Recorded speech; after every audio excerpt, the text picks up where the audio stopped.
Hello, and welcome back to the Awakening Philosophy Podcast. My name is Jed. How are you all doing out there?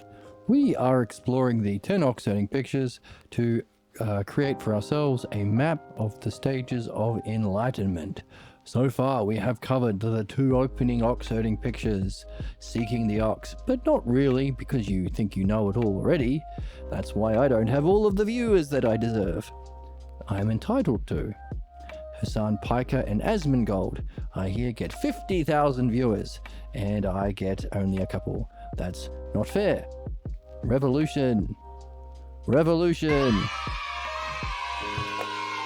The first oxiding picture is that 1. Why seek the self, or mind, or the source, or higher states of mind, or even mastery of understanding? I already have understanding. I already know how to think. I already know the self. I already know the reality. Says most people. And of course, most of those people are in states where they use that idea, their idea of why is my audio funny? They use those ideas of right and wrong as daggers. And we would understand that as being firmly in your pathologos. Number 2. Maybe you've been reading something or listening to some streamers, and you are discovering that there is an intelligibility in this world that we live in, which means if we're able to understand, then there is some intelligibility of our own selves as well. We are able to grasp, 2 things primarily: the truth, ultimately, of understanding mind and self. 3, 2, 1, to point to the 3 top hypotheses of Parmenides that involve the self, and understand our problems. Hypotheses 4, 5, 6, 7, 8, 9. The other hypotheses that are void of self. No logos, no ousia, no language, no self-reflection. No mind and no self. So maybe you've been reading the kinds of things that we read here, or following along with the stream, and you've noticed that our problems and our goals are unintelligible. You've discovered the tracks of the ox. Finding the ox's footprints. Now, there's that 3rd picture where you see the butt of the ox and the little Buddhist man chasing after him. Glimpse of the ox. Number 3. Maybe you've had a non-physical experience of some kind. Maybe you've touched a greater state of being, greater state of mind, greater insight, or maybe the source. You've experienced your senses not as divided, but as a single sense. You're separated from your body in some way. A near-death experience, a yoga experience, a mushroom experience, all sorts. Having a glimpse. Now that also can apply to people who haven't yet had a glimpse, but have a love of understanding that they have recognized, hang on a second, for there to be understanding in our world, there must be some source of understanding. And a lot of what we do in this channel is reflect on the source or model or paradigm of understanding so we can perfect our own understanding. It's a win-win. It's a win-win-win-win-win. What were you going to say? You have severe mental illness and you need to be fucking checked into an insane asylum. No. Everything this guy does is perfect and beautiful. And he's Exactly. handsome. I said it. Okay, thank you. They're secretly turned on by it. And I expect all my viewers are secretly turned on by it. Thank you, Emma. So, glimpse of the ox, 3, which I am allowing understanding to fit under that umbrella. Is there a source to understanding? And we've been making maps, again, outlining what must be the Lego pieces or the building blocks of understanding, which exist together as that mind, ox, because it's when we reflect, turn about, ousia, upon the model of whatever we're doing, we can gain the perfection of that activity. The 4th ox setting picture, catching the ox. where we have a lot of struggles with our old patterns, our old ways of being, and what Socrates added, our old friend circles. Uh-oh, you're changing. Some people don't like changing.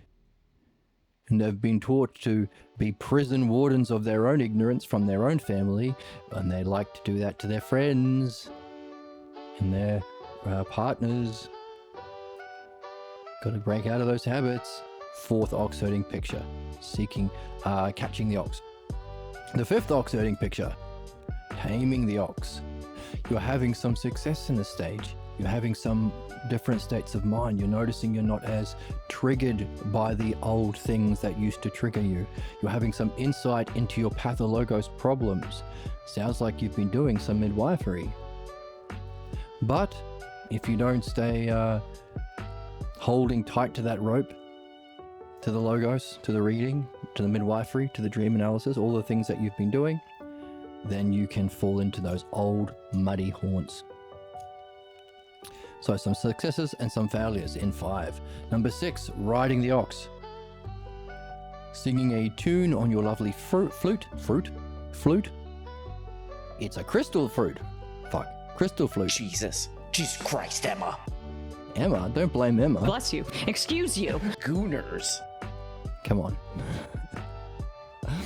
Playing your flute. That what's the quote? Any who hear it would sing along.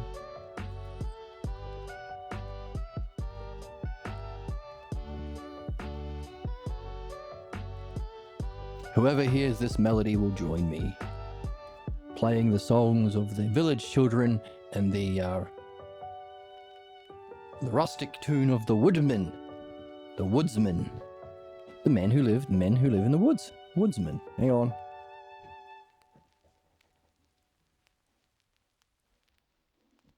Just moving my fan a little bit. So, riding the ox home. You're riding it home. So maybe you're functioning through the art you've been learning. Number 7.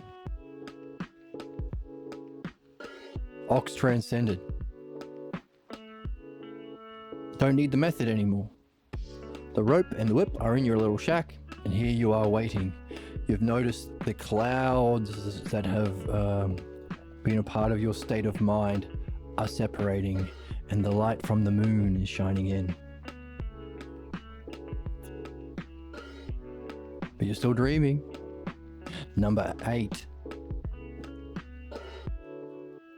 Both ox and self transcended. So the threeness, the doer, the doing, and the done, or the seer, the seeing, and the seen, unify into a oneness, like blazing luminous fire. So any idea of the self, well, that you put aside through your work in stage 7, dissipating like a snowflake in the flame of luminosity, that even 1,000 eyes of the 500 Buddhas and patriarchs couldn't discern a false identification, mask, attachment to a false idea of the self. But also, good thing that we have been following the logos to get here, because we need to also recognize this state of being is understandable. Not only that, following the understandability or the intelligibility of that, we see the footprints of the ancient patriarchs, meaning they've gone through this vestibule or gateway. Some spiritual traditions that are not based on understanding are not able to recognize a higher state or source or cause to this state of being, because it's the highest experience. That's why you need understanding. In fact, the understanding of this luminosity of mind is metaphysics. All of the fundamental building blocks of understanding, experience, perception, like whole, part, same, different, like, unlike, goodness, justice, beauty, lesser, greater, ultimate, all of those things Where do they come from?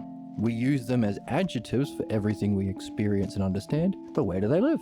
Where are the nouns? As aspects of this eighth oxygening picture. That's why it's metaphysics. And true theology, therefore, would be representing those aspects as well as our journey to them through the oxygening pictures. That's theology.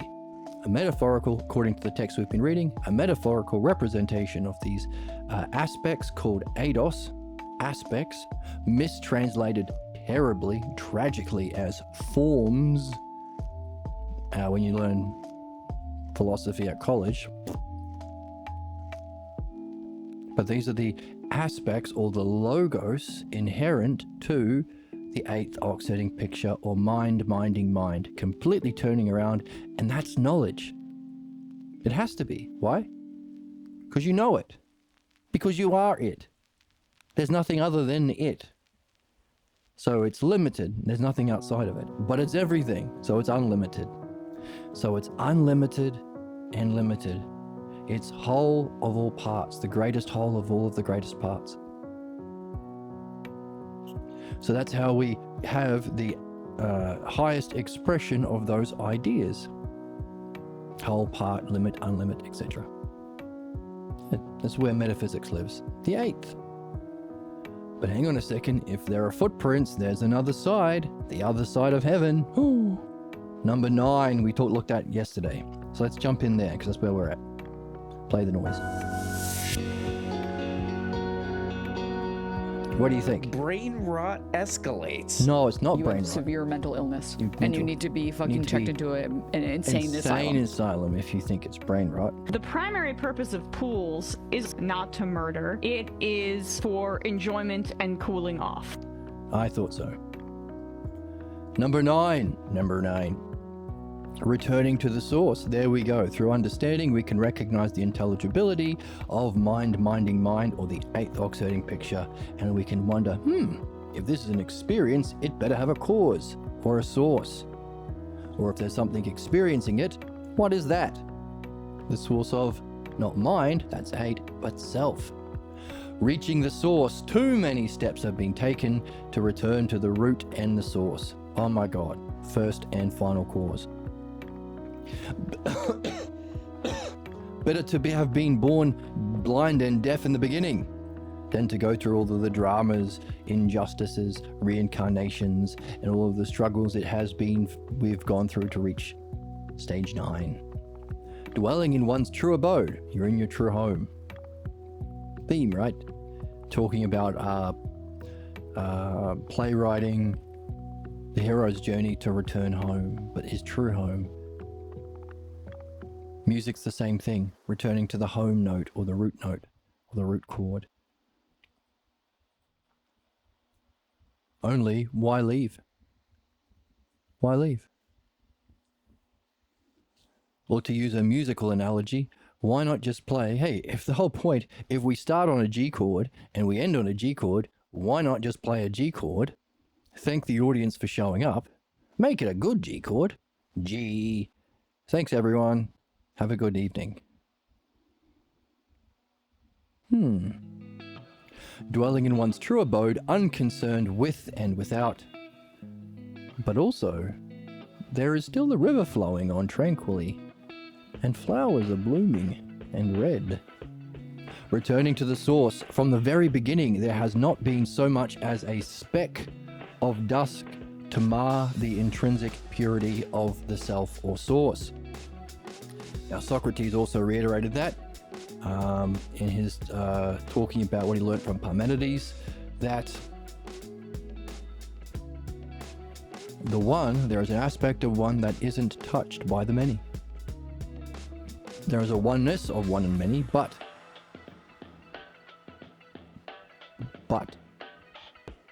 Unbelievable sluts these days.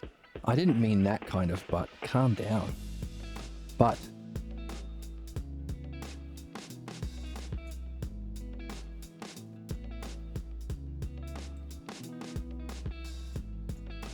if this circle is the thing itself, to say this thing itself exists, well, that's two ideas. and you're talking about those two ideas, there has to be a part of itself that's not existence, otherwise it wouldn't be two different ideas. But to say it itself has existence, there is that overlap. But the source, Socrates is pointing to, same thing up here, is this self here, the ultimate or the self, that isn't touched by that bottom circle. The whole that's not touched by the parts, or the one that's not touched by the many. So here we are in the 9th. He observes the waxing and waning of life in the world while abiding unassertively in a state of unshakable serenity. This waxing and waning is no phantom or illusion. It's not Maya or illusion, but a manifestation of the source. Interesting. Why is the source reflecting or manifesting itself in such a way? And then there is no need. Why then is there need to strive for anything? You know the self. You've gone home. You've reached there. You've completed the hero's journey. The waters are blue. The mountains are green. Neat. Seeing things as they are without interpretation from your personal pathologos beliefs. Alone with himself, he observes things endlessly. He has returned to the origin, come back to the source, but his steps have been taken in vain. It is as though he were now blind and deaf. Why?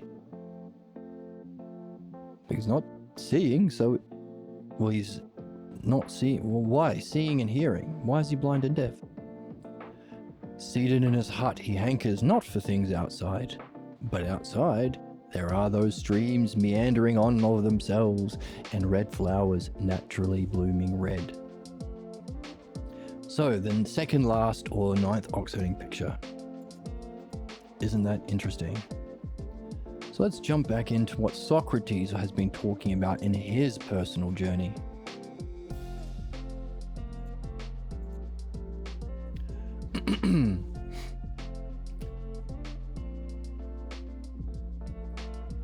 So he talks about his personal experience, growing up with people who said that life was nothing other than a war between heaven and hell, between angels and demons. It's unending, it's eternal, but it's also the same conflict within your soul. You're always at war with yourself, says the believers. 4th hypothesis. Remember, the first, second, and first, the self, the mind, and understanding all have self. Belief doesn't. That's why it's the source of our ignorance and suffering. That's why at every stage of the oxiding picture, we've had something to do to surface our false belief and image of self. That's been the cause of our problems. So there was no place for or role for meaning in this eternal conflict, and there's certainly no escape. Right?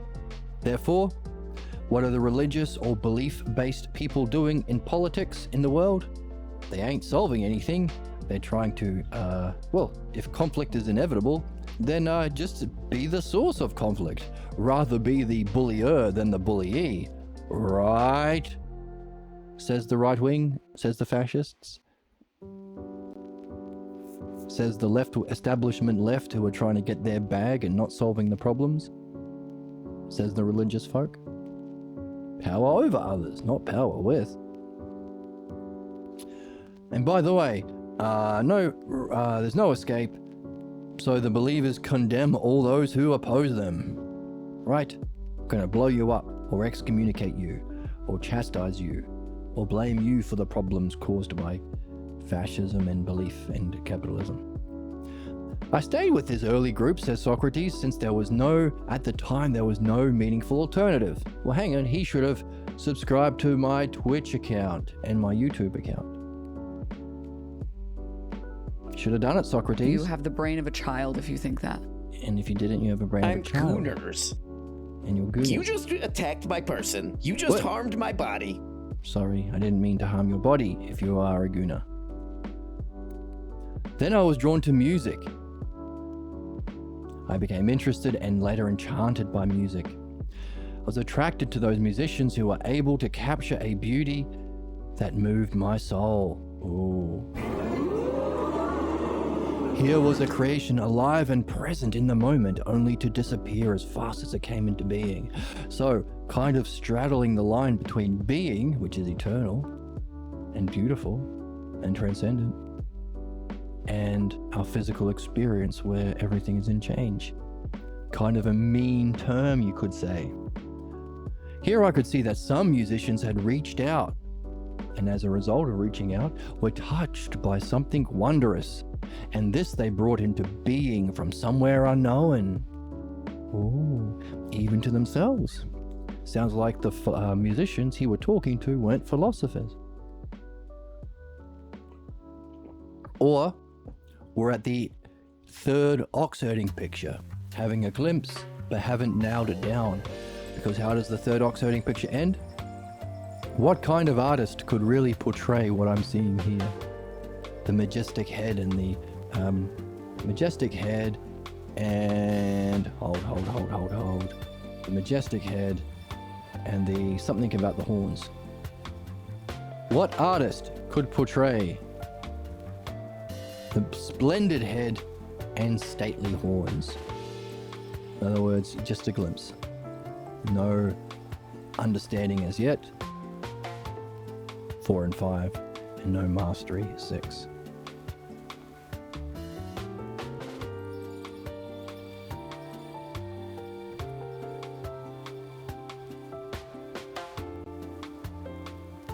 Unknown even to themselves, touched by something wondrous.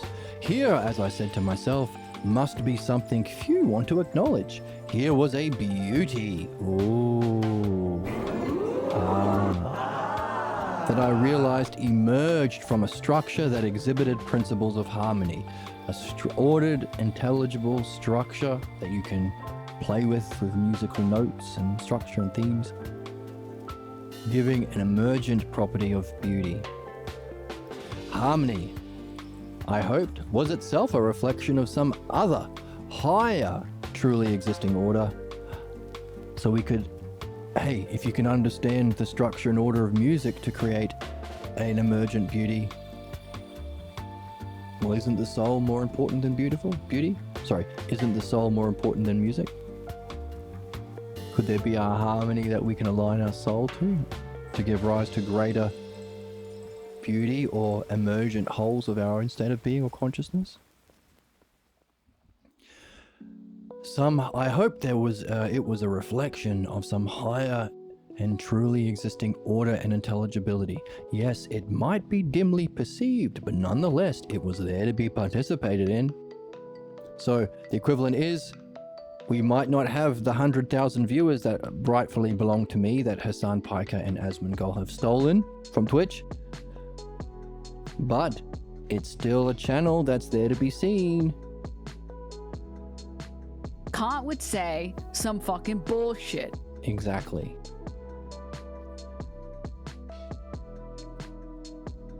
So it's there to be participated in only if it's only dimly perceived.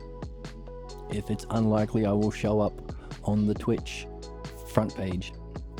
It was impossible to carry the music away, yet its beauty lingered on long after the last string was played. An afterglow, maybe. Keeping you in a state of mind for a while. That might help in your reflection on what you experienced. I knew then that since there is beautiful music, that beauty must foreshadow an intelligence to cultivate. Oh.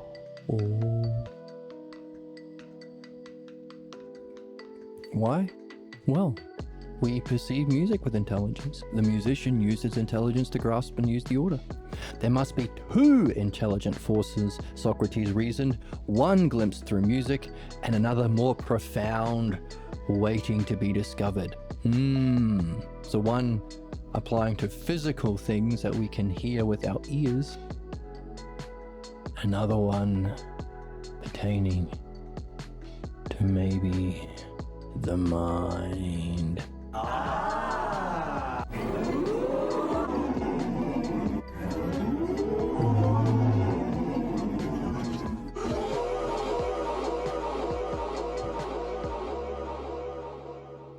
Sound effects.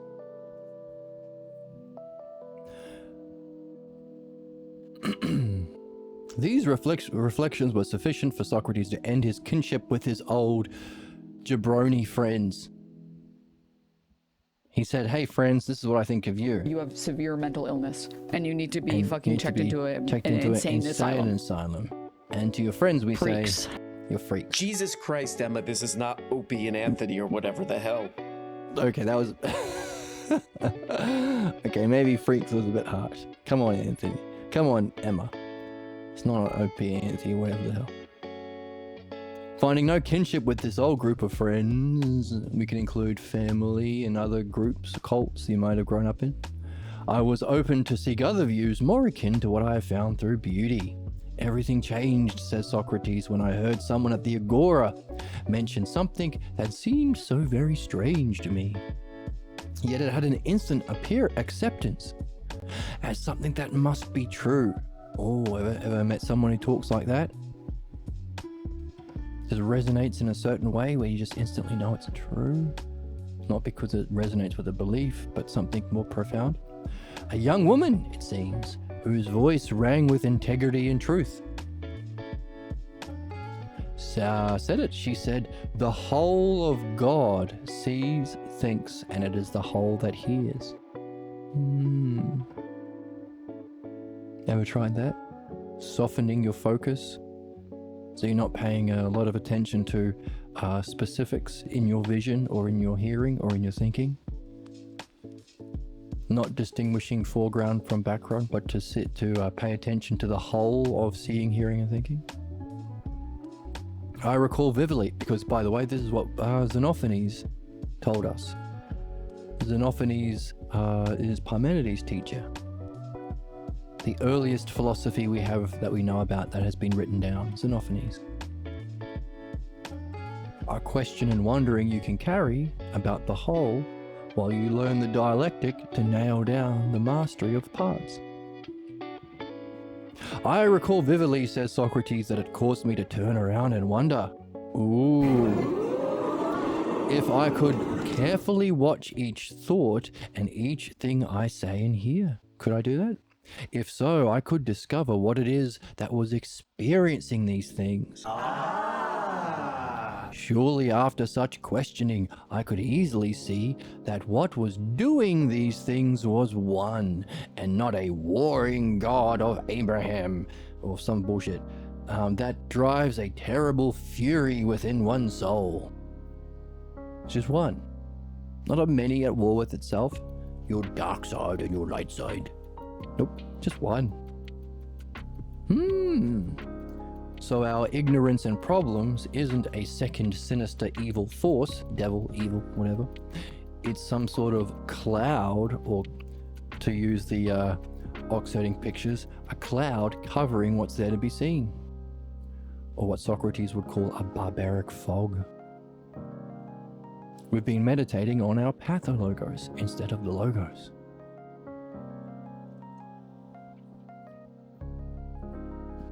Awakened to learn more, says Socrates, I heard that Heraclitus had said, wisdom is one to know the intelligence by which all things are steered through all things. We can know the paradigm or map. This very notion of one intrigued me. And when I heard that Parmenides was coming to visit Athens, I knew what course I must by all means follow. Track down that dude. He came with Zeno, and he led us through his idea, through which all became clear to me.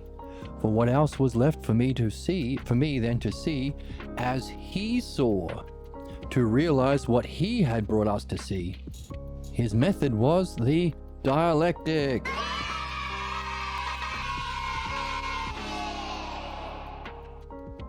I think it's so awesome.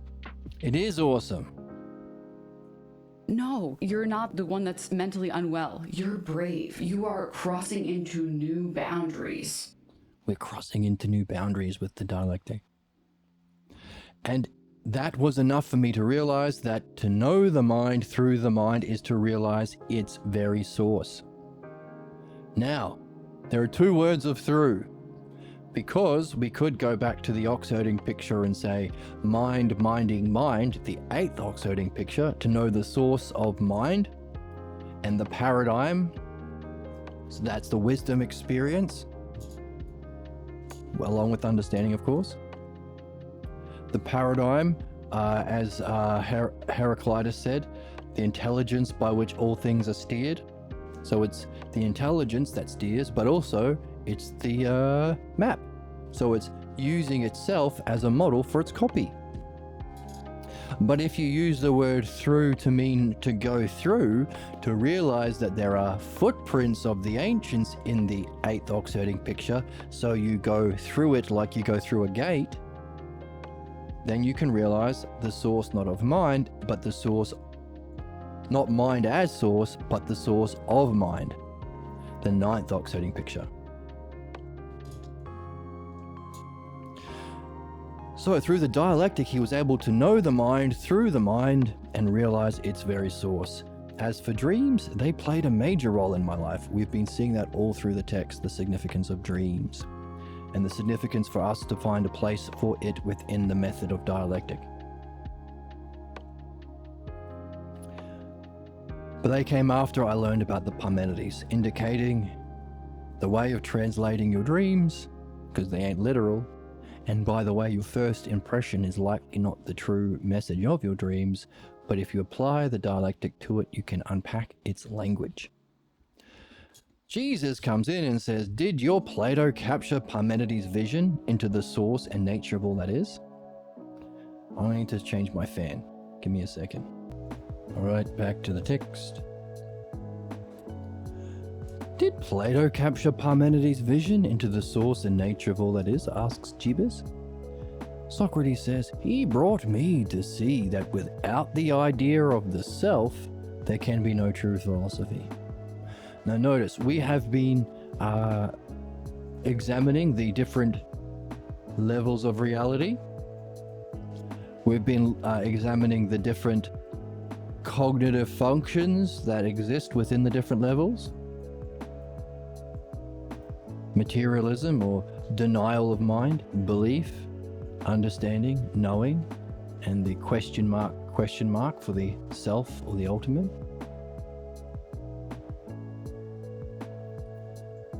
We have been relating it to the hypotheses of Parmenides.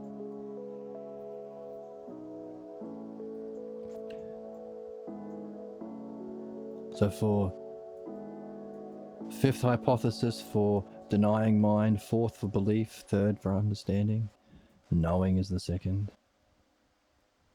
But all of these hypotheses, these 5 here, along with the ones that deny them, giving 9 or 10 in total,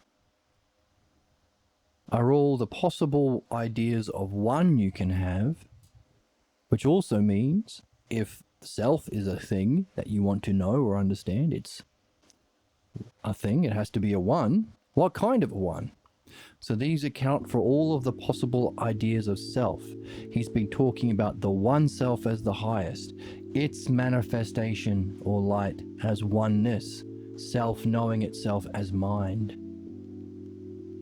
The providential functioning through the gap between each moment of the logos, or that we can participate with understanding in. The self's functioning. And of course, belief is the shadow, the false imitation or appearance based on our parents when they pretended to know shit they didn't. Who are copying their parents who did it to them, who are copying their parents that did it to them, all the way back to caveman days. The family lineage of ignorance. And of course, to deny your own mind and self and understanding, that's the 5th, which must be the activity from some unsuspected false belief getting in the way. So you can see symmetry here. Understanding is the functioning of mind, just as denying the mind is the functioning from a belief. So it's all about self. It's the most meaningful, it's the most immediate, it's the most personal. So one isn't just an idea, it's an idea that you will apply to yourself to know yourself. So depending on your level of understanding of one, that's the limit. That's the level of understanding of yourself. That's why the group dynamics, or others to others of belief, is the highest idea of believers. Don't think they can know God. Heresy. Maybe when you die, if you're a good boy or good girl. So their greatest one is a group dynamic. That's why they have to meet up every week to sing Kumbaya in church. That's why Trump has to have the rallies. That's why the Nazis has to have the group rallies where everyone can chant Hail Hitler or praise Trump or Jesus is King. It's the highest idea of one, a oneness of groups, not true oneness of mind. See, a shadow, a line of symmetry right there. So true philosophy is studying the self. Therefore, if Parmenides outlined all 9 or 10 possible ideas of self, that's why they call it the greatest book never read. It predates Christianity, but completely understands it in a way that the members don't understand. Meaning we didn't have to play out the Crusades, the Inquisitions, the Dark Ages, the hundreds of years of oppression of women, the justification of slavery because Jesus said so, or Paul said so. Didn't have to do it if we understood it. So, it's all about the self. True philosophy is about the self, says Socrates. Without the idea of the self, there is no true philosophy. And one of the great betrayals, this is why I say, why it's the case, you're not doing true philosophy unless you're reading the Balboa translations, because the idea of self, or autos in Greek, is all through Socrates and Plato and the commentaries on Plato. But none of the translators, other than one Balboa, translate it properly. They get rid of the self. They use the word it instead of self. So, not true philosophy. There you go. Tell your friends. Tell your philosophy teacher at college. Wear a helmet in case he whacks you for saying it. Because you're challenging his pathologos, and he's in the first oxiding picture, most likely. So, true philosophy is about the idea of the self. It's also not belief or opinion, it's bringing him to see. And the way of doing that is through the dialectic. Seeing for yourself through the dialectic the different ideas of self within a hierarchy that can be arranged harmoniously like music. So there is our intelligible order like music, but of the higher level that Socrates thought must be. If there's an intelligibility, a harmony, and an emergent beauty of music, then maybe there is a different kind, a greater kind of a higher order. A higher and truly existing order that it is a reflection of. Order and intelligibility. There we go. True philosophy.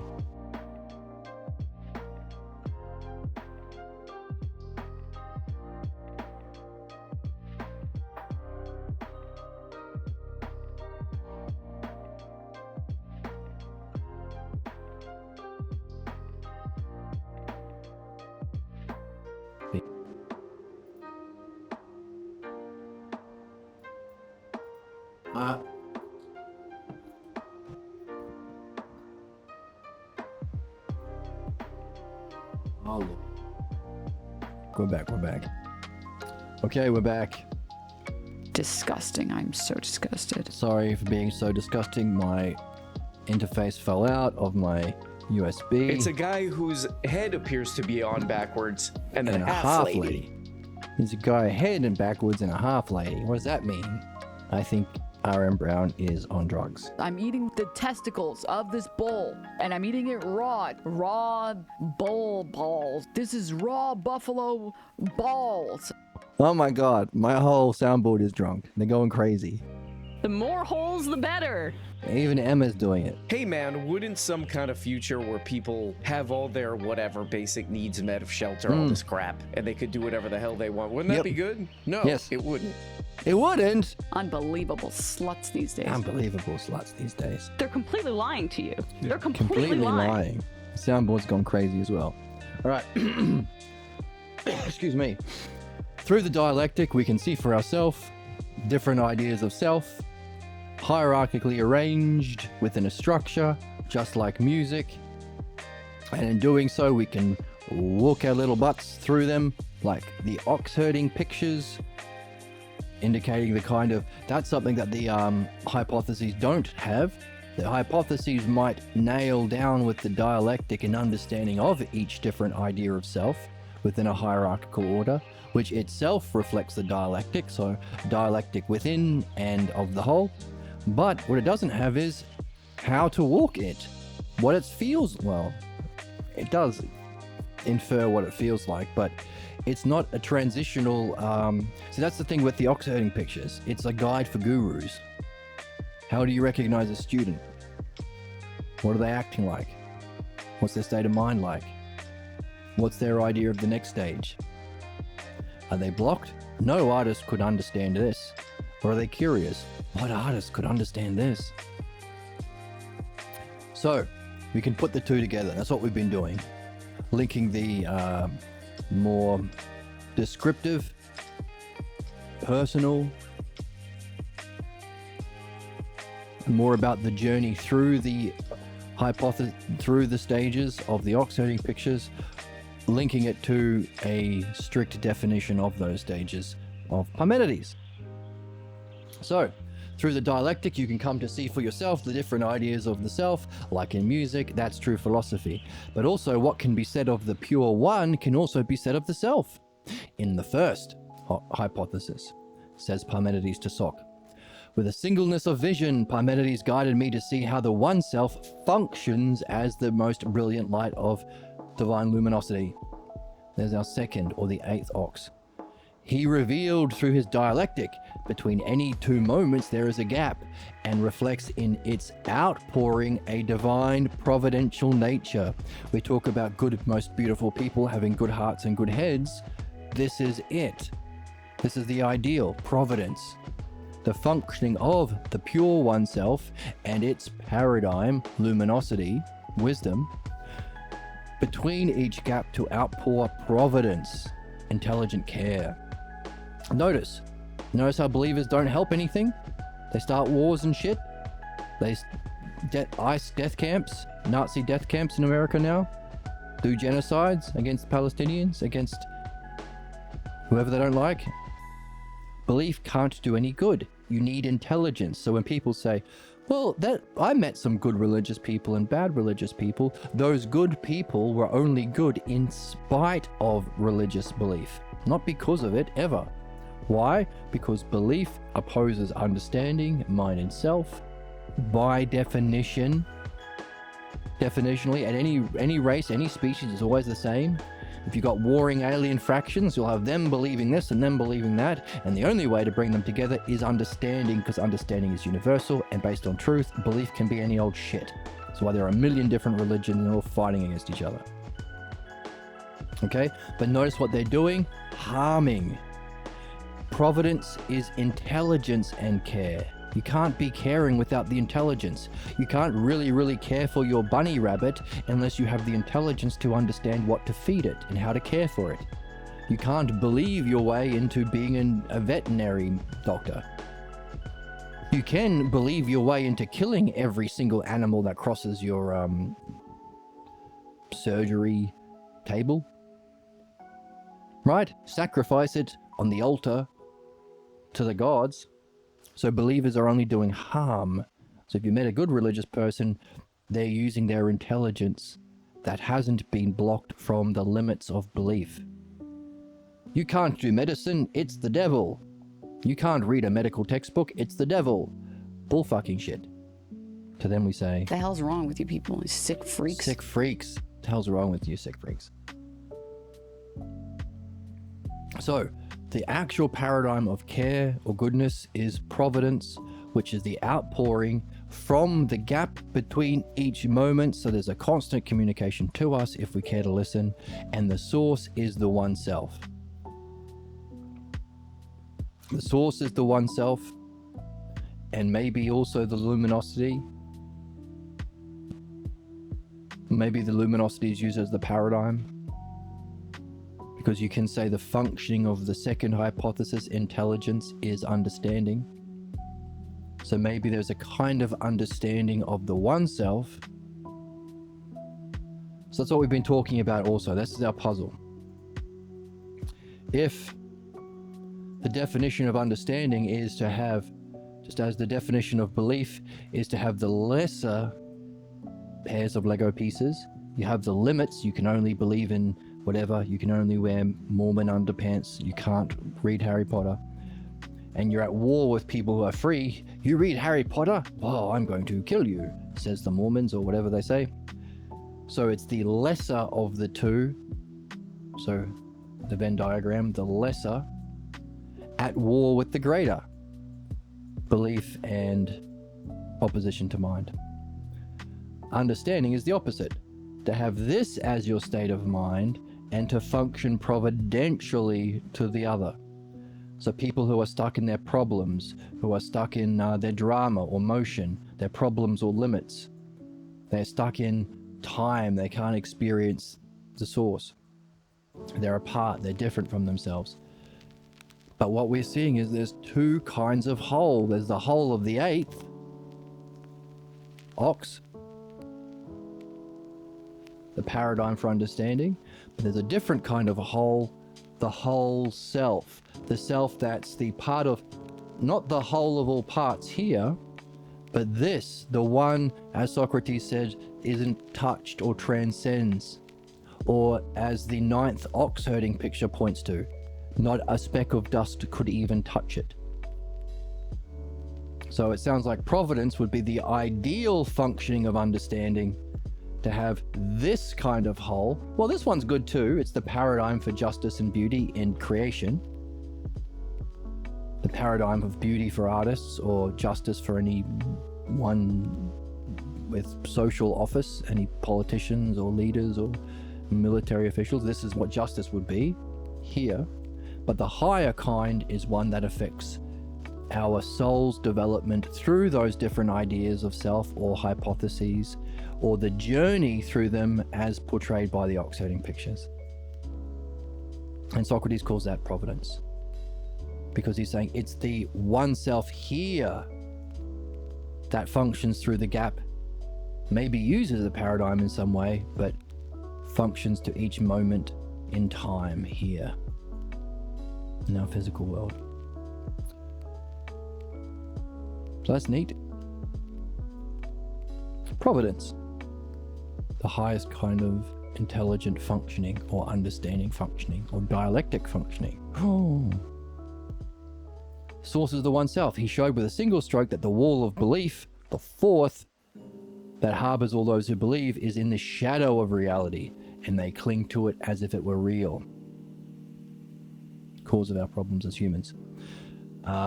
A relief came over me when he showed that the dualism so many take as real is empty. So that's the functioning of belief. So whether you're believers or atheists, this is the same Venn diagram, just the circles are a bit squished. Your model of the whole isn't true knowing or the model of self. And the activity isn't understanding here or providential understanding here.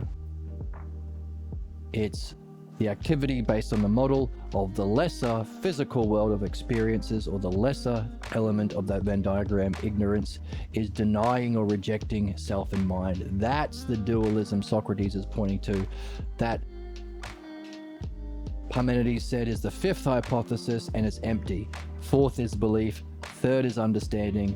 Second is knowing. And the first hypothesis is one of these two here. We're going to find out, hopefully, by looking at the 9th and 10th ox herding picture, which is which.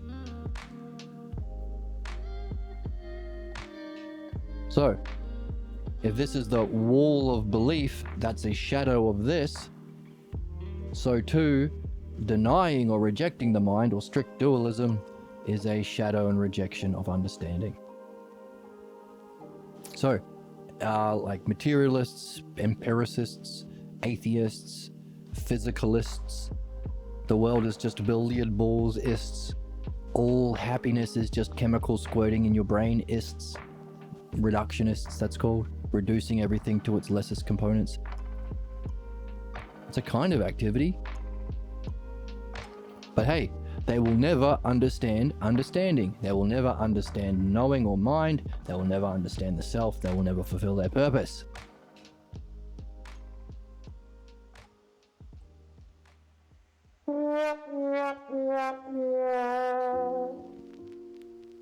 The opposite of providence.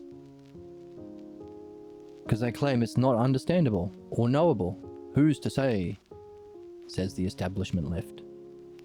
While the believers in the establishment right do fascism. So here we are. We need to cross this line of ignorance into the realm of wisdom, which is philosophy, and go through those, follow those footprints from the 8th to the 9th oxiding picture to know our purpose or source. Says the books. And all spiritual traditions, in essence, are at some level. That's why we're looking at the oxiding pictures. They're the ones that closest represent the paradigm. So, all spiritual traditions have had some glimpse of this map on the board. We're just nailing it down for ourselves. Like learning music, but for the soul. So, that dualism is empty, but also the one, since neither the one nor all that is can ever touch each other. So, there is this part of the one here that isn't touched by the many. So there's the transcendent nature of the one. That's also you. It's the most intimate and personal while also being the most transcendent. Pretty cool. Pretty cool. All checks out. All checks You have out. severe mental illness. It makes sense. No, I make sense. The problem is that you can't. Where's the joy? Where's the whimsy? Where's the Where's wonder? the childlike Where's the childlike dude? wonder? It's here when you realize the most transcendent is also the most personal. Imagine people changing their positions and improving for the better. That's what we're doing, changing our positions and improving for the better. I'm always good, and that is what I stand for, being good all the time. That's also my philosophy. Everything I do is good. I have decided. Right? Making ice cream's a good and courageous thing. I thought so. So, neither the one nor all that is can ever touch each other, or, in the 9th oxiding picture, not a speck of dust could mar the purity of the source. Indeed, he then put it all that I had seen together in such a way that I could not assume anything else was true, because he demonstrated that if you reject any one of those 5 positions or ideas of self, then in the rejection you have to take for granted or assume the existence of the thing you're rejecting in a certain kind of a way. So any rejection, like nihilism, rejection, like if you say this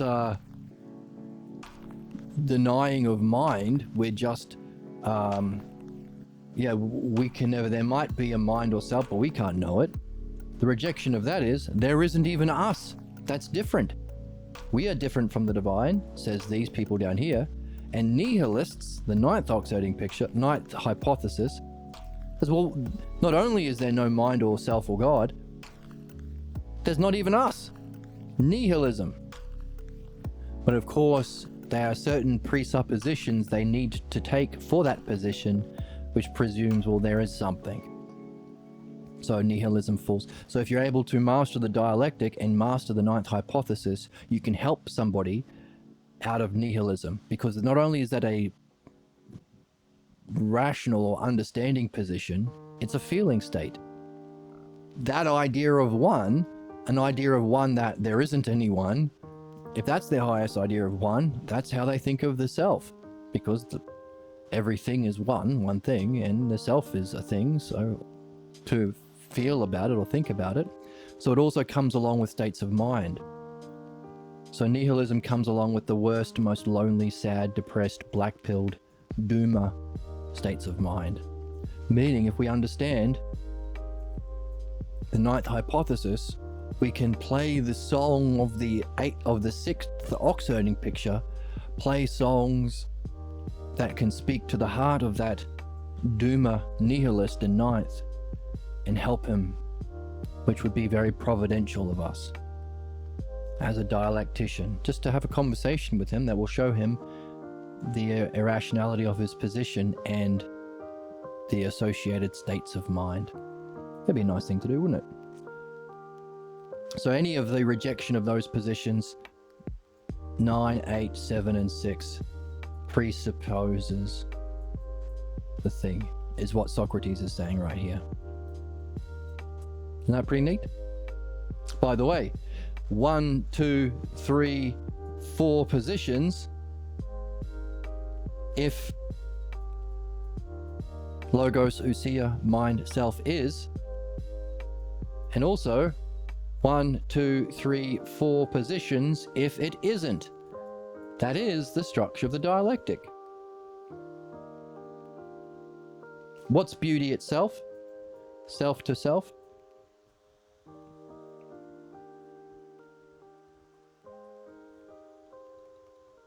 How does it function? The result of that functioning, how do you affect others? Having been affected by this chain of events, how then do you relate back to beauty, if it exists? Oh, you're doing a dialectic on beauty, hopefully using the text that you've been reading. But hey, what if it doesn't exist? What if beauty was in the eye of the beholder, or it's just a physical chemical, because my evolutionary scientist teacher told me that? How does that function? Having been affected by the illusion of beauty, how do you relate to others? Use it to trick them to buy Coca-Cola by having a sexy model next to your advertising. How do people relate back to beauty as a result? See? The same structure of the logos or understanding, the method of the dialectic that Socrates said he was getting from Parmenides, Parmenides is using in all of the possible ideas of one and self that we have. And the oxiding picture says this is how we move through them.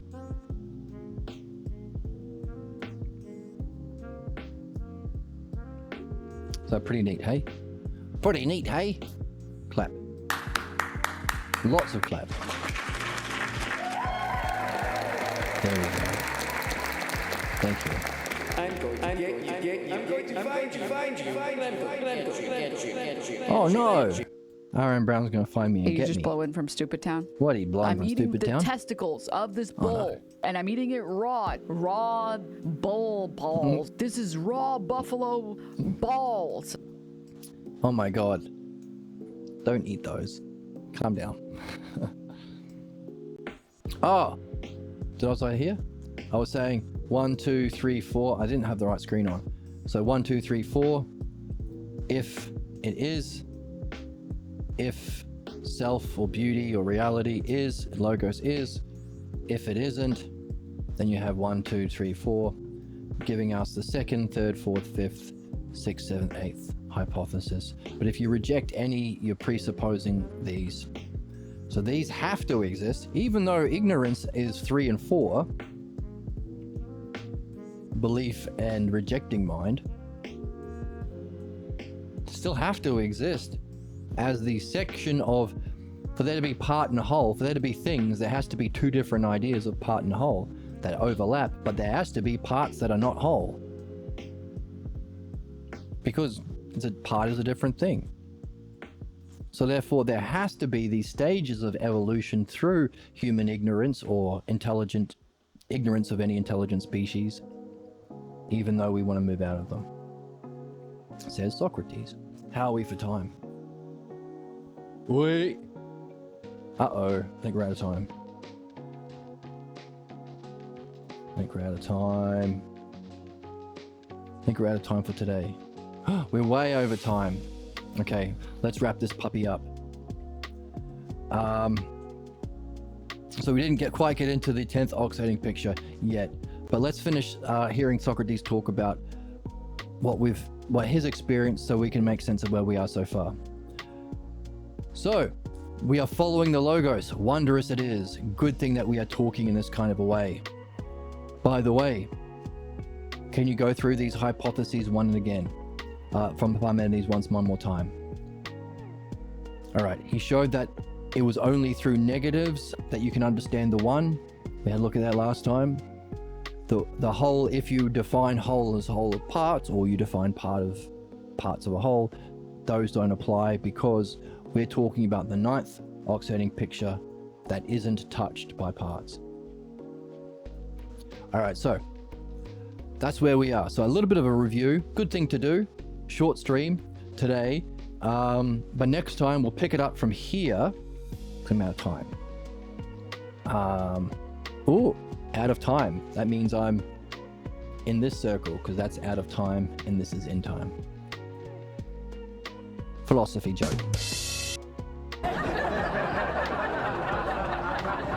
Very good. Dead-eyed, and I don't. Dude, suck Wait. my dick. Come on. Jesus is gonna come down, wipe this place out. Who cares? Oh, come on.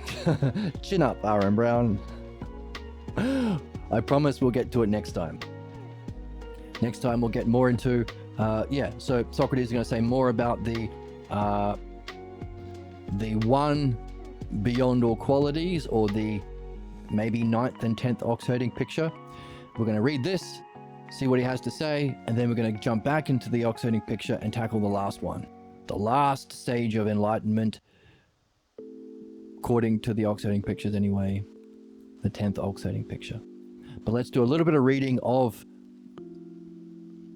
what Parmenides is saying of his idea of the one, because one of our questions is, hang on a second, if we've got the model and activity of knowing and understanding, the second and third hypothesis, if wisdom, the fake model and fake activity of ignorance, has the fourth and fifth hypothesis, the model being ousia, knowing it as a whole, logos being the intelligibility of the parts, the harmony, the structured order. You need both self-reflection and language or understanding. Would that imply that there is a model and activity of the self? But he only gives us one hypothesis of the self before going into 2, 3, 4. So is the first hypothesis the model? Is it the activity? Is it both? And where are we putting the 9th and 10th oxidizing picture? There's our puzzle. Because there are 2 oxidizing pictures for the first hypothesis. Well, and only one first hypothesis in Parmenides. But Socrates did say we need to add there is a missing hypothesis in Parmenides. So maybe the first is one of those, and 9 and 10 maybe, and we have to add the 10th oxidizing picture. Don't know, super confused, super puzzled, but that's where we are. Good review. Thanks for joining me. Thanks everybody. Just as always, like and subscribe on YouTube and Twitch, and join the Discord and donate to the channel if you've got some money. Find a link to the PDF below, and I'll see you in the next one. Bye bye bye bye bye bye bye.